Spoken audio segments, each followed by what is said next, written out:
All right. Good morning, everybody. Good afternoon, actually. Sorry. Hope you're doing well. Stefan Molyneux from Free Domain. Some questions from les listeners. And it's going to be a little spicy. A little spicy. That's all right. We can handle some spice, right? All right. So first question is this. Philosophers and psychologists will state that when people lose meaning in their life, they will turn to nihilism. But why would that be the destination rather than hedonism? It's a great question, and I appreciate the depth, clarity, and subtlety of the question, and I will give a ham-fisted, monochromatic answer. Oh, I should try not to. So, nihilism is the belief that there's nothing of value. Hedonism is the belief that pleasure is the purpose of life, and generally by pleasure, we're talking about a short-term physical stimuli such as sex, drugs, rock and roll, that kind of stuff, right? So the first and most important question we ask of our lives, of our days when we wake up, of our months or years as we plan is, what do I want to achieve? What do I want to achieve? Now, my particular goal and approach is to say, I would like to achieve the expansion of virtue in the world. So I aim to be a good person. I aim to do good shows, have good conversations. So that's my goal.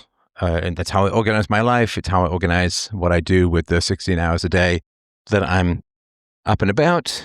And you need to have that in your life. You have to have some way of organizing your day because as human beings, we have kind of an infinity of choices, right?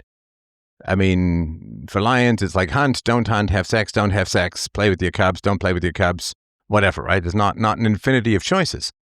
But the higher your consciousness, the more choices you have.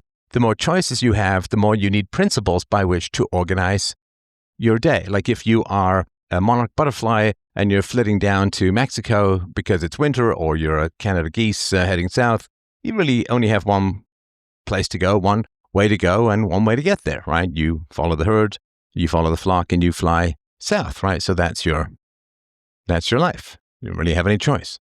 The higher your consciousness and the more options you have, the more you need organizing principles. So you have a way of prioritizing your actions or your activities. So meaning, people say meaning, what's meaning?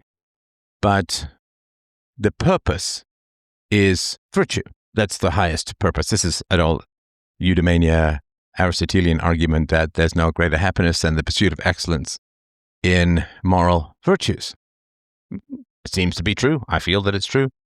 And so when people lose meaning, what is generally meant by that, not that the people mean it, but what it generally means to lose meaning is to lose belief in virtue, in morals, in excellence. Either you think that there is no such thing as morality, or that morality will always lose and there's no purpose in pursuing it. So if you were an athlete and you did not believe that athletic excellence was possible, or you believed that it might be possible but not for you, or that it didn't even exist and there was no way to get there, then you would lose your motivation to exercise, to approach and hopefully achieve your highest potential as an athlete. So, in general, when people lose their morals, and the purpose of propaganda is to substitute anything other than clear rationality and moral purpose, then when you lose your morals, people with more energy become hedonists, people with less energy become nihilists. So if you already kind of have a tendency towards depression and you lose your morals, then you will become a nihilist. If you don't take pleasure in much of anything and you lose your morals, you will become a nihilist. If you do have energy and you're not sort of prone to depression and you do take pleasure in things, when you lose your morals, you will become a hedonist for a time. But the problem, of course, with being a hedonist is you end up as a nihilist in the long run, because you need to renew your dopamine. You need to recharge your dopamine. So, for instance, when you master walking as a kid, yay, good job, right? You master walking as a baby, as a toddler, you're very excited, you're very happy, you're very thrilled. I remember when I first mastered walking, it was great. I remember when I first mastered riding a bike, it was great. I remember when I first mastered how to write a poem or spell complex words. Like, I felt good, I felt great, and that's nice. But it diminishes, and it's supposed to diminish.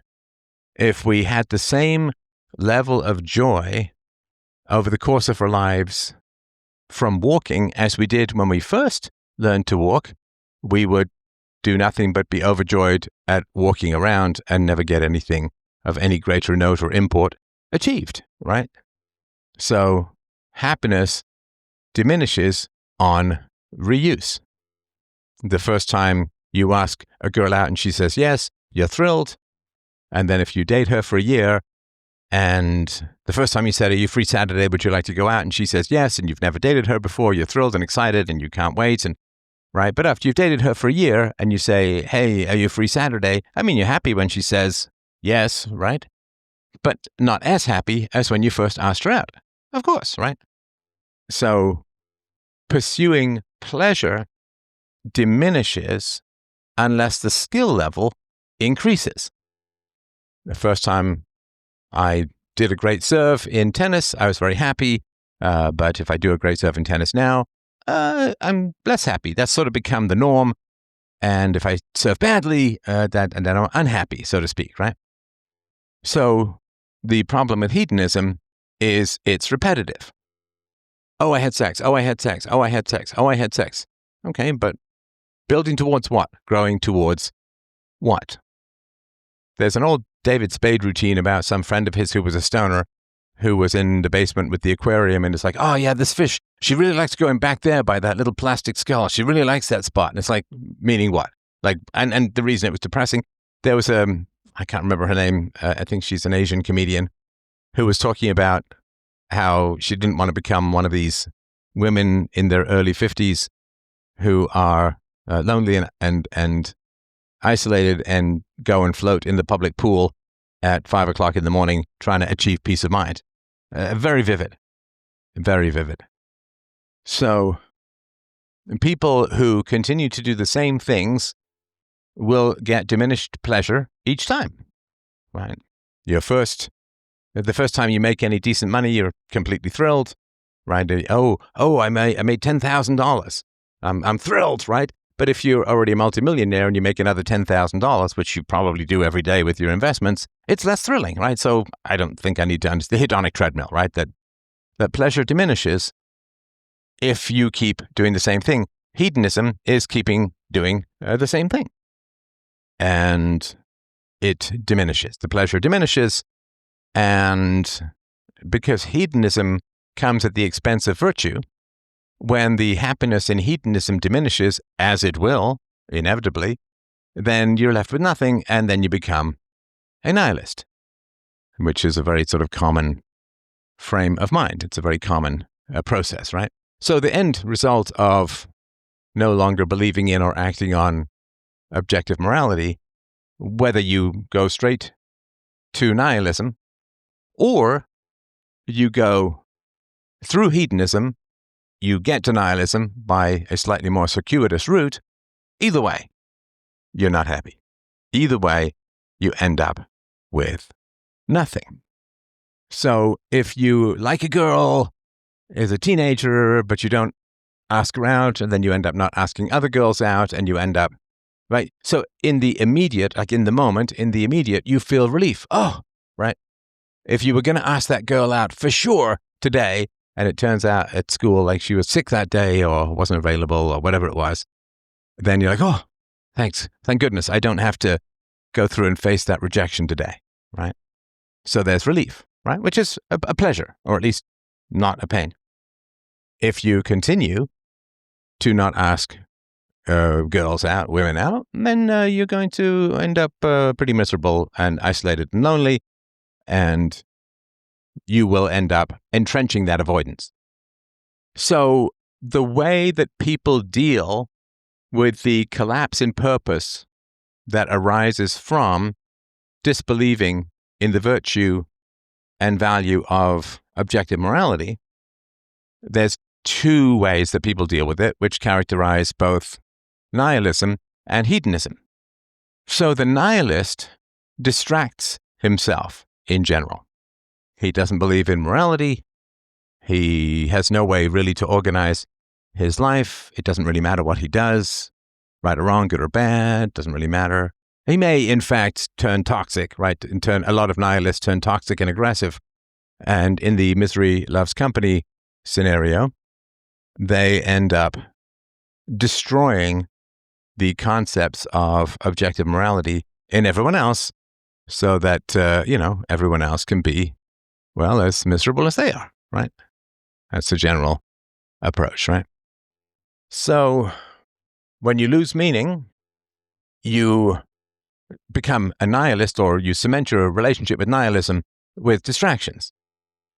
And because hedonism is another kind of distraction, but it's more the pursuit of a positive. So nihilists will get into a lot of video gaming. They might get into other things that distract them, certain kinds of meditations and so on. But they will work to distract themselves from the emptiness of a life without moral purpose.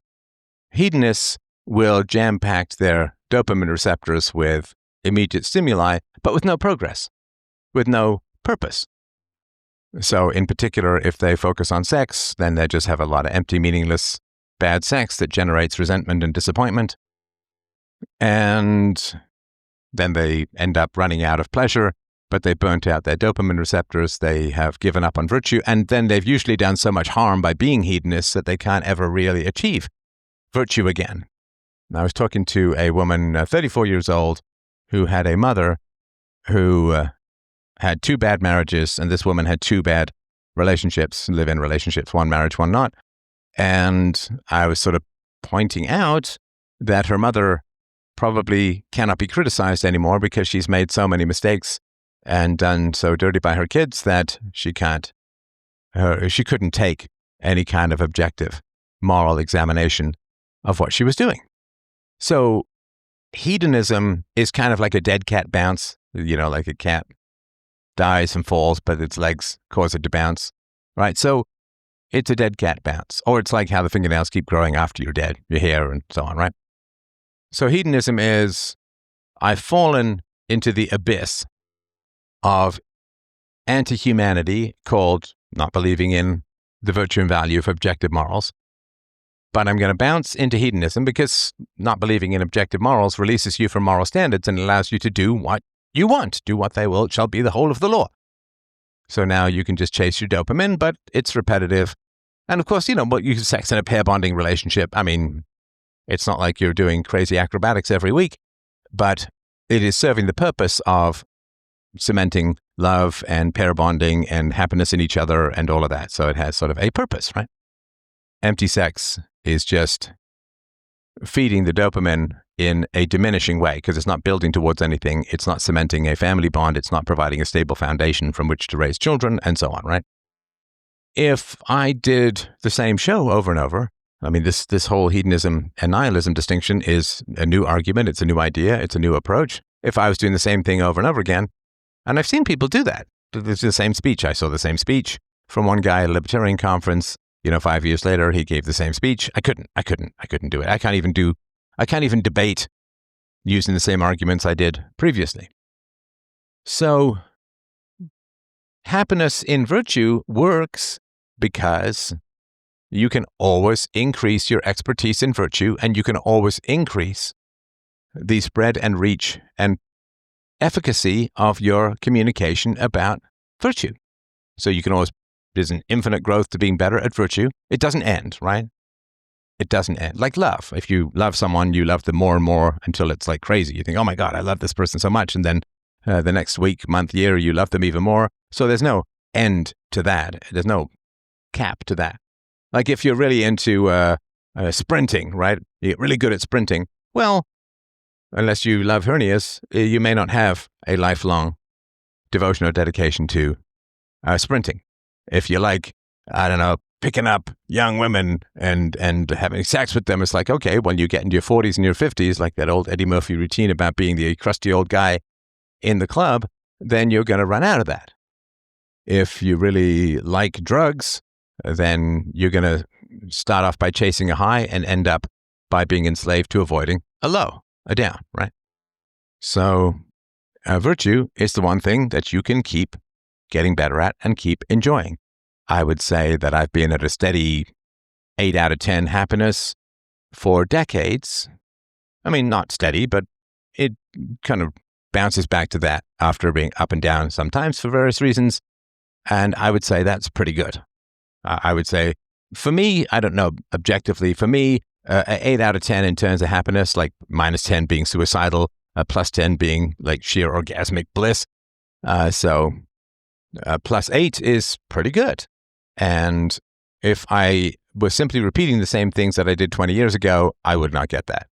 You must progress in order to maintain your happiness. And virtue is really the one thing that you can continue to increase and improve upon and spread in your life until you're dead. Again, sort of barring some sort of mental degenerative disorder, which is going to affect everything. It's not like that just affects virtue.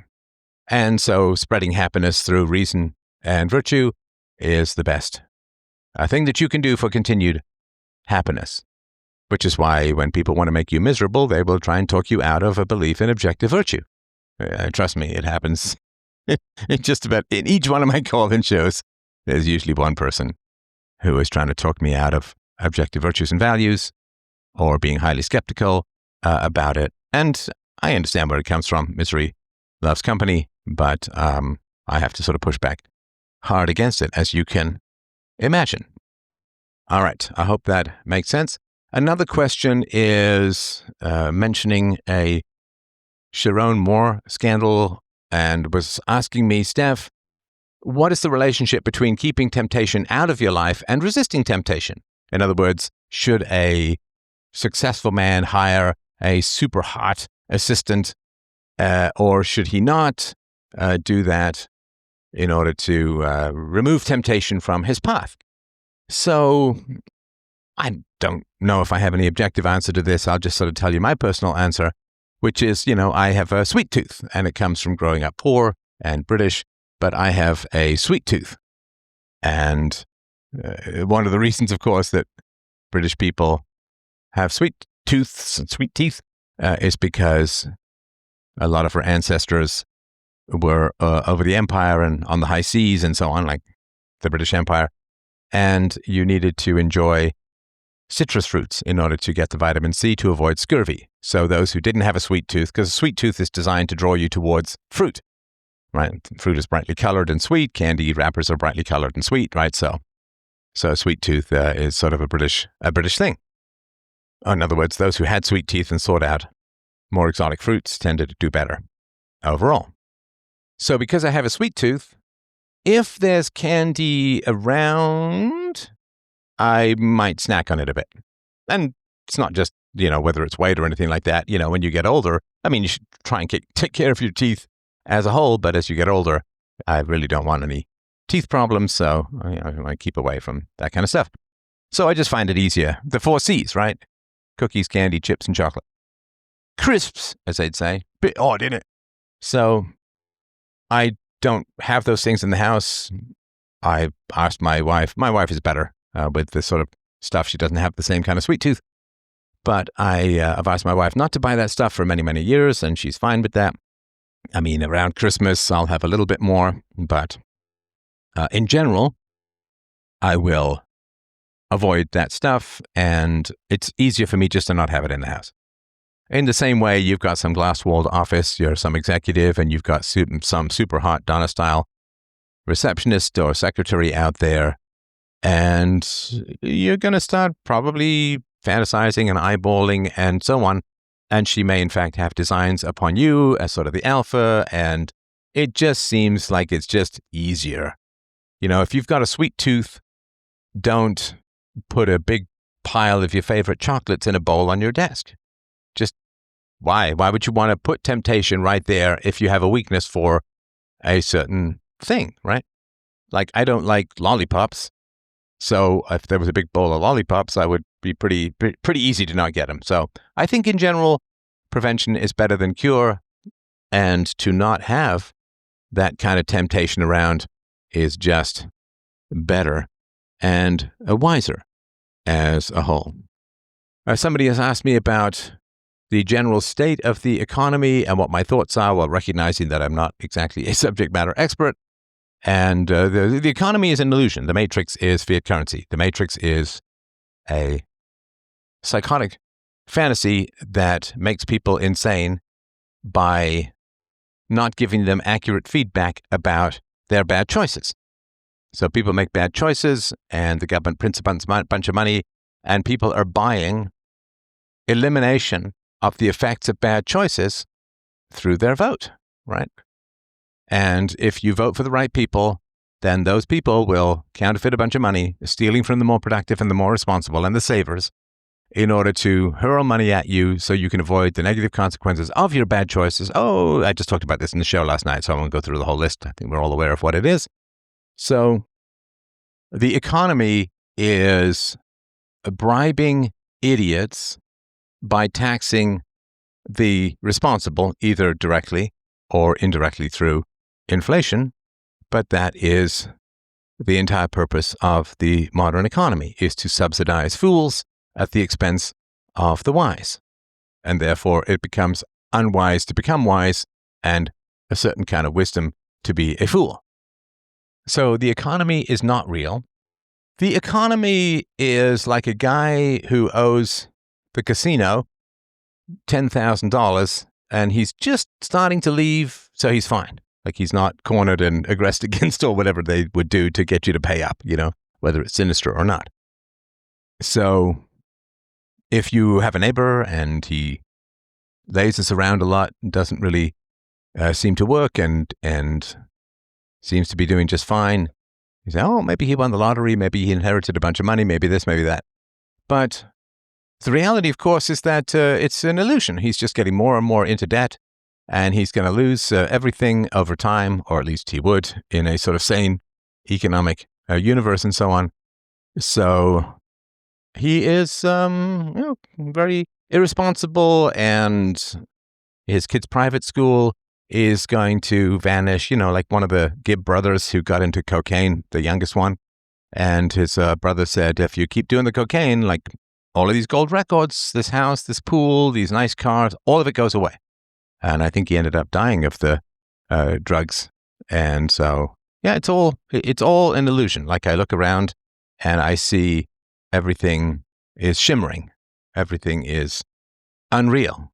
And the waking up is going to be brutal and tragically and sadly ultra-violent and so on.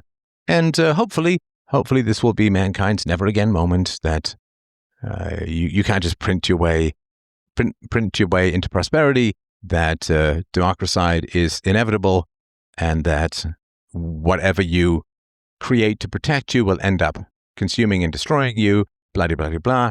And hopefully we'll have this never again moment where my purpose here is to document the decline so that in the future, after the cataclysms, or as I write about in my novel, The Future, that in the future, they will look back and they'll say, oh, okay, so that's what happened. Okay. Good to know. It's good to know that that's what happened, so that we don't do it again. That is the goal. I'm not, I had some hope at the beginning, of course, that I and others would be able to avert the disaster, but we have either we failed or it was impossible to succeed. I tend a little bit more towards the latter, but I'm very glad that I tried. But yeah, I do the same thing with society that I did with my family, which is to try and make them sane and good. And if they won't listen, I am free from responsibility. I'm free of, like, I did my best. I put the information in front of the world. I made the case. I put the data together. I took the hits and the blowback and the this and the that. So I did everything reasonable to avert the disaster that is coming, but I can't make people do the right thing. It's a free will thing. I can't make people do the right thing. I don't think I could have done more. I think if I'd done more, I could have been kirked, and not in the William Shatner way. So then I would not be able to pursue my goal, which is to produce maximum philosophy over the course of my life, right? And it's like when I was playing Zork, when I was a kid, I remember a friend of mine was talking about maximum verbosity. And he was very excited by, you could type in maximum verbosity into the text game Zork, and it would reply maximum verbosity, and it would give you the most detailed explanations. And that's really been sort of my goal and approach in life as a whole, is to maximum philosophy. And I think I did that. And I may have been too early, but you don't know that you're too early, right? If you say, charge, right, and you're running across a field, and then you look back and nobody's following you, well, were you too early? No, it's just that people chose, not to follow you. Which, may be a failure on my part or whatever, but I'm not really sure what I could have done that would have been remarkably different. But, so I did maximum philosophy, and it wasn't enough. And that is, I don't know that I could have been clearer. I don't know that I tried to be engaging, enjoyable, tried to interview the experts so people didn't think that stuff was just my particular personal opinion. And so I think I did the maximum that I could, certainly with, 12 books and 6,500 shows. I'm not sure I could have done more. And so I did the maximum that I could. So, yeah, the economy is a mirage. The people are ghosts in a way. So if you're kept alive by moral crimes, in other words, if your sustenance is from theft, predation, lies, fraud, then you are not survivable in a free society. Like, you will not survive, at least without massive change, right? So if you are stealing and cheating and lying, then you are not viable in a free economy in your current state, right? So there are billions of people around the world who are alive because of debt, which is looting from the next generation and unfunded liabilities and all the stuff that we've talked about a lot before. So they're kind of ghosts in a way, because if you survive based on debt and the debt is unsustainable, then your life is unsustainable. Now, of course, some people, will make the change and make the transition and so on and adapt, and some people won't. I mean, most people will, but some people won't. So the buildings are holograms, and some not insignificant proportion of the population are kind of ghosts, just feeding like time vampires off the unborn. And it's not real. None of it is in particular real. It is pillaging from the past in the momentum of prior expertise, and it is stealing from the future to bribe people into precarious existence in the here and now. So a lot of people are kind of ghostly, and most of what we have is just prior momentum, right? Like if you're in a jet fighter and you're climbing skyward and then both of your engines fail, or all four of your engines fail, you'll still have some upward momentum, but you're going to crash, right? So you don't have any thrust, you don't have any energy that's keeping you aloft anymore. So that is where things are. The engines are gone.